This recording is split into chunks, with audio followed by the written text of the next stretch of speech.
প্রিয় দর্শক, আজ কথা বলবো ধানমন্ডি ৩২ প্রসঙ্গে। ধানমন্ডি ৩২ প্রসঙ্গ আসলেই বঙ্গবন্ধু শেখ মুজিবুর রহমানের নাম চলে আসে। অনেক সময় আমরা মনে করি যে আমি যা করছি তাই করা উচিত, বা আমি যা করছি তাই ঠিক, কিন্তু সময় এবং স্রোতের ধারাবাহিকতায় অনেক সময় আমরা তা মিথ্যাও দেখি। অনেক অমঙ্গল করতে গিয়ে কেউ কেউ মঙ্গল করে ফেলেন, আবার অনেকে মঙ্গল করতে গিয়ে অমঙ্গল করে ফেলেন। যেমন আমরা সবাই জানি, বাংলাদেশের রাজনীতিবিদদের অনেকে তুষামুদ নামে যে মঙ্গল করেন, এটা করতে গিয়ে অনেক অমঙ্গল হয়ে যায়। তো যাই হোক, আমি বঙ্গবন্ধুর প্রসঙ্গে ফেরত যাই। তো আপনারা জানেন বঙ্গবন্ধু এই বাড়িতে ছিলেন, এবং বঙ্গবন্ধুকে যখন 1975 সালে সপরিবারই বলা যায় হত্যা করা হয়, তখন যারা হত্যা করেছিল বা এর সাথে সম্পৃক্ত ছিল, তারা চিন্তা করলো যে বঙ্গবন্ধুর লাশটা ঢাকায় যদি কবর দেওয়া হয়, তাহলে হয়তো সেই কবর নিয়ে অনেক ইমোশনাল মুভমেন্ট হতে পারে। তার চেয়ে অনেক দূর তখনকার সময়ে তারা কী করলো, হেলিকপ্টার নিয়ে সেই নীরব নিভৃত পল্লী টুঙ্গিপাড়াতে বঙ্গবন্ধুর লাশটা খুব তড়িঘড়ি করে দাফন করলো। তাদের উদ্দেশ্য ছিল কিন্তু বঙ্গবন্ধুকে আইসোলেটেড রাখা মানুষের মন থেকে। কিন্তু দেখেন ঘটনাটা কি হলো। ঘটনাটা হলো এই যে বঙ্গবন্ধুর লাশটা ওই সময় ওরা যদি টুঙ্গিপাড়ায় কবর না দিত, তাহলে আজকে বঙ্গবন্ধু মারা যাওয়ার প্রায় 50 বছর পর এসে আমরা কি রিয়েলাইজ করতে পারি। আমি অন্যদের কথা বলি না, আমার ব্যক্তিগত অভিমত, হয়তো এটা ভুল হতে পারে। যদি তখনকার সময় তারা বঙ্গবন্ধুর লাশ ঢাকাতে কবর দিত, তাহলে হয়তো বর্তমান সময়ের যে পরিস্থিতি, বঙ্গবন্ধু কবরেও শান্তিতে ঘুমাইতে পারতেন কিনা আমার সন্দেহ। তাহলে তারা যে চিন্তা করে বঙ্গবন্ধুর কবরটা অনেক মাইল দূরে বঙ্গবন্ধুকে দাফন করে আসলো, এটা কি 50 বছর পরে সে আমরা বলতে পারি না তারা অমঙ্গলের চিন্তা করতে গিয়ে বঙ্গবন্ধুর মঙ্গল করেছে?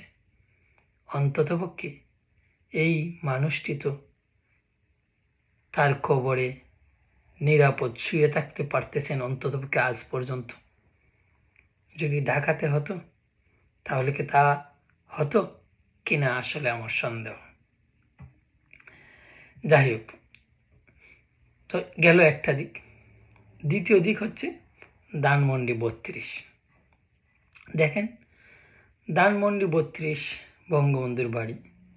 যদি বঙ্গবন্ধুর স্বাভাবিক মৃত্যু হতো, তাহলে এই বাড়ির প্রতি যে মানুষের আবেগ বা ঐতিহাসিক গুরুত্ব বর্তমান সময়ে যা, তা হয়তো হতো কিনা সন্দেহ।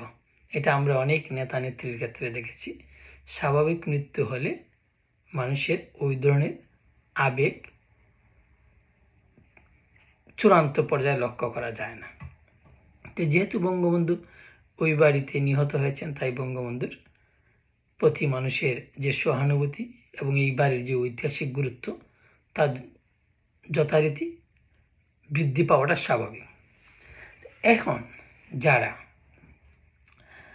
কিছুদিন আগের সরকারকে পতন ঘটিয়ে তাদের নতুন যে বিজয়, এই বিজয়ের যে চিন্তা চেতনা থেকে 6 মাস পর তারা এই ধানমন্ডি 32টা ভেঙে চুরমার করে দিয়ে আগুন দিয়ে পুড়িয়ে মাটির সাথে মিশে দিল, তাতে কি ফলাফল হতে পারে আজ থেকে আবার 50 বছর পর, এই প্রশ্নটা আমার মনে বারবার দাগ কাটতেছে। ধরেন এই বাড়িটা যদি ওরা কিছুই না করতো, 5ই আগস্ট আগুনও না দিত বা নাও ভাঙত, বাংলাদেশের রাজনীতির আলোকে যেহেতু বঙ্গবন্ধুর দল ক্ষমতায় নেই, এই বাড়ি নিয়ে এত জৌলুস হতো না। এটা হচ্ছে আমাদের দেশের বাস্তবতা। কিন্তু এখন যা হলো, হয়তো ভবিষ্যতে বঙ্গবন্ধুর দল আসলে এই বাড়ি নিয়ে আবার হয়তো একটা জৌলুসের জন্ম হতো, এইটুকুই। কিন্তু এখন যা হলো, আমার কাছে মনে হয় এই ধানমন্ডি 32 একটা ছোট্ট বাড়ি একটা পাড়ার মধ্যে বা একটা শহরের মধ্যে সীমাবদ্ধ ছিল। এই বাড়িটার দাম কত হবে আমি জানি না, হয়তো বা 50 কোটি বর্তমান মার্কেটে। কিন্তু এখন যা হলো, এই ধানমন্ডি 32 পৃথিবীর প্রত্যেকটা দেশে স্থাপন হয়ে গেল। আমার কাছে কেন জানি মনে হচ্ছে, যারা মুক্তিযুদ্ধ বিশ্বাস করে, বঙ্গবন্ধুর প্রতি যাদের ভালোবাসা, এই বাড়ির ইউটিউব পিকচার সব রয়েছে, এবং সেই আলোকে অনেক মানুষ তার গ্রামে বা তার শহরে না পারলেও তার যে বাসার মধ্যে একটা ঘরকে ধানমন্ডি 32 হিসাবে সাজিয়ে রাখবে। তাহলে যারা বঙ্গবন্ধুর বাড়িকে বুলডোজার দিয়ে ভেঙে দিল, তারা কি বাড়িটা নিশ্চিহ্ন করলো, না বাড়ির অস্তিত্বের বিস্তৃতিটা সারা পৃথিবীতে ছড়িয়ে দিল? এটা সময়ই বলে দেবে। এবারে আসেন বাড়ির মূল্য। আমি বলছি শুরুতে হয়তো 50 কোটি বা যাই হোক, এটা আমি পারফেক্ট বলতে পারবো না। কিন্তু এই বাড়ির পরিত্যক্ত ইট বালু এমন একদিন হতে পারে ইহা নিলামে উঠতে পারে। একটি ইটের দাম হয়তো লক্ষ টাকারও বেশি হতে পারে। ধরেন যারা ধানমন্ডি 32-এর স্মৃতি ধারণ করলো, ধরেন ইউরোপের বিভিন্ন দেশে, আমেরিকাতে, কানাডাতে, মিডল ইস্টে, আফ্রিকাতে, এশিয়ার বিভিন্ন দেশে, তারা কিন্তু চাইবে একটা ইট সংগ্রহ করে তাদের নিজস্ব সাজানো ধানমন্দির 32-এ স্মৃতি হিসাবে রেখে দিতে, এবং ওইখানে লেখা থাকবে বঙ্গবন্ধুর অরিজিনাল বাড়ির ইট। এবং এই পরিত্যক্ত বালু এবং ইট বিক্রি হয়ে কোনো একদিন হয়তো 100 কোটি নয়, 1000 কোটি হতে পারে। এবং সেই টাকা দিয়ে ইতিহাসের পট পরিবর্তন হলে পর এখানে আরো অনেক বড় ধরনের ধানমন্ডি 32-এর জাদুঘর হতে পারে। ইতিহাসের পট পরিবর্তন বলতে আমি এটা বলি নাই আওয়ামী লীগকে আসতে হবে। আজ দেখেন আমাদের শ্রদ্ধা আরেক নেতা মৌলানা ভাসানী, তিনি নেই,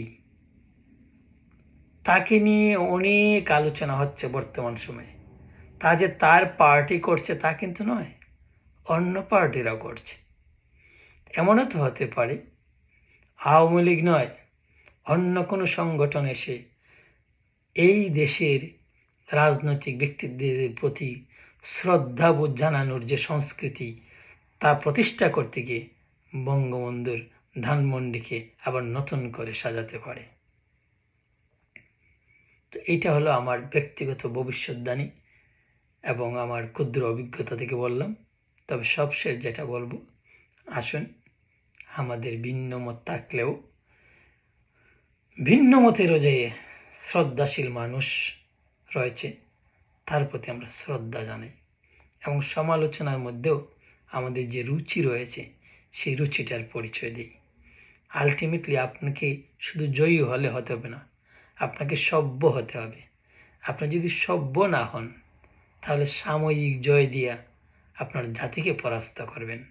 আসুন ব্যক্তিগত জয় নয়, আমরা আমাদের সমস্ত জাতিকে জয়ী করি।